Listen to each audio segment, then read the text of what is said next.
Howdy everyone, Waffles2 here, and since last episode we've been hard at work in the VAB updating our launch vehicle, so we do not have the center engine burn out first, so hopefully we don't lose control of the vehicle. The lander has also been redesigned, cutting nearly a full ton, if not a little more, off of its mass, and yeah, it looks like we're all prepped and ready for our next attempt. Hopefully we'll hit the moon this time. Get the next astronaut in the road. Jebediah is not... How did he sneak in there? No, don't press that button! Jeb! I really need to do something with those guys. Always sneaking on my flights. Well, we're on our way regardless. This was not what I'd intended for real speaking. I see the center engine is running out of fuel just a little faster, which makes me nervous after last time. Luckily, there's a little half-ton can of fuel in the second stage. I'm just going to transfer down. I'll probably make an adjustment to that after this flight and move it there permanently. I might experiment with the tweakables a little more. See if we can calibrate everything to all 5 engines to burn out at once. But regardless, this is looking a lot better than last time. All 5 engines are about even, and it's okay if the center engine outlasts the outer 4 a little bit. That's the important one. That's the one that's got our steerage on it. Although thanks to our flight from last time, we unlocked those little steerable winglets. So we've got another steering option available even if we lost that center engine. I might even tweak it so this first stage burns out, actually right about now, instead of, we still got a good 20 extra seconds of burn out of that. And look at our time to apoapse. It ran way ahead of us. And yeah, I'm having to pull a lot of the throttle out. There we are, and that kicked off the 4 outers. Give that inner one a bit to burn out, kick it away, and then we'll be onto the second stage motors. And there we are. Yeah, we let that time to apoapse run away from us a little too much. I'm trying to find a sweet spot where we can ride it up to above 60 kilometers. Without going too much over that. But, because if you bottom out at 50 kilometers, honestly the ride out to 70 kilometers is really annoying. It takes forever. Especially without any real time compression available. Regardless, this ascent was way steeper than intended, and we'll probably wind up having to burn some of the fuel out of our Lunar injection stage. Probably not so much to jeopardize the mission like we did last time. Mission Command is advising us to go ahead and circularize our orbit as planned. They will evaluate and advise us prior to our injection burn what our mission is going to be. I'm pretty sure we're well within our safety margins, though. There's a really good chance that we are going to the moon today. You hear that, Jeb? You are going to the moon, and I have a good mind to leave you there. I understand that Werner von Kerman is looking for 3 volunteers for a long-term mission. Something about biometrics and bone moss and food and whatever. I wasn't really paying attention, but I know it's going to take a long time, and I think I know exactly which 3 Kerbals I'm going to volunteer for it. It will certainly mean fewer explosions in the VAB, if nothing else. Anyway, we're set for our burn. All we got to do is orbit around until we're in line with it. I'll catch you on the far side of the planet. We are set for burn. We are go for landing. We are well within our margins of error. We're gonna do this thing. All we gotta do is shoot Jeb out to the moon, recircularize, which will at the moon, which will require a little bit of fuel from our lander vehicle, but not so much that we can't continue the mission. And then we will attempt a landing. We're not quite sure where yet. But we'll decide that when we get there and see what options are open to us. Okay, on our way once again. Honestly, you've seen this once, you've seen it 1,000 times. We'll just skip ahead till we're out there. All right, here we are, and we're all set up for our circularization burn. Let's get lined up and just wait until we coast in where we need to be at. Jeb, don't touch that. Keep your hands off the controls. Anyway, it looks like it's going to be another nighttime burn. Who planned this thing? Seems like all the best moments are happening at night. And that's it for our injection stage. A little bit of burning off of our lander stage, and we are in a pretty good orbit. Now, let's evaluate what we've got for landing options and see where we want to bring her down at. That large crater on the far side of the planet looks promising. Looks reasonably flat down in the basin, and I think we'll shoot for that. I just hope we're going to clear the crater's edge. The map says we're alright, but the map can be misleading. Let's see, we'll take a goo sample report, get ourselves lined up, so up, down, left, right are all in agreement with each other. Take a crew report and an EVA report.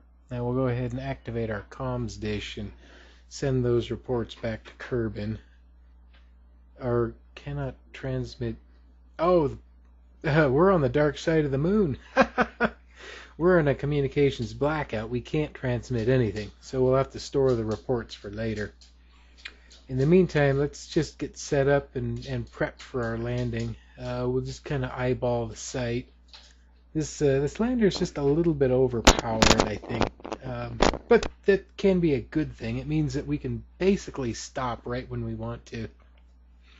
Like, that field over there looks pretty good. We'll aim for that. Looks reasonably level. Probably should have aimed for that crown up there. Might have used a little bit less fuel overall, I'm not sure. The plan is we'll just kind of stop our orbit up here and then just kind of fall down a little bit. By lowering our orbit from the far side of the planet saved us a lot of power, on the principle that the farther away you make a burn, the less burn you have to make. And by lowering our altitude when we do the burn, we've reduced our potential energy down pretty low. This is not the most efficient landing technique out there, but it has the advantage that it's easy to grasp and simple to execute. I think I can get onto the moon for about 700-ish delta V, which is a far cry from a full kilometer or more that it used to take me. Okay, watching for it. We are watching for our spotlight. There it is, and stop. And then we'll just stair step down slowly. Gently, gently. We do not want to tip the lander over. Although we're not as top heavy as we used to be since redesigning it. Let's see. And we have gently touchdown. Woohoo! A little bit of a hillside knocked us about a bit, but we're down. Now let's go ahead and run our experiments and take our reports.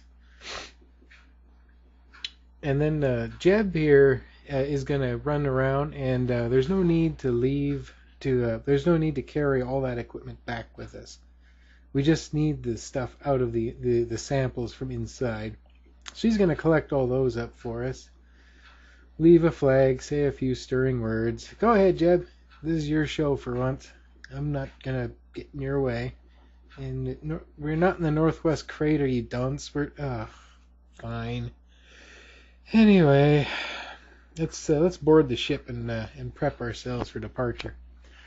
Now, the clever among you have probably noticed we don't really have enough power to get home, or, well, not get back into orbit and get home again. But we don't have to bring the whole ship. With the experiments, just a second, Jeb, I'm not quite done. With the experiments safely tucked on board the capsule, that's really all we need to bring back. So all we need to do... Okay, fine. Yes, you can press the button, Jeb. Go ahead. There. Now at least one of us is happy. Anyway, if you thought the lander was overpowered, this thing is really overpowered. Just see how quickly we reach our target altitude. Yeah.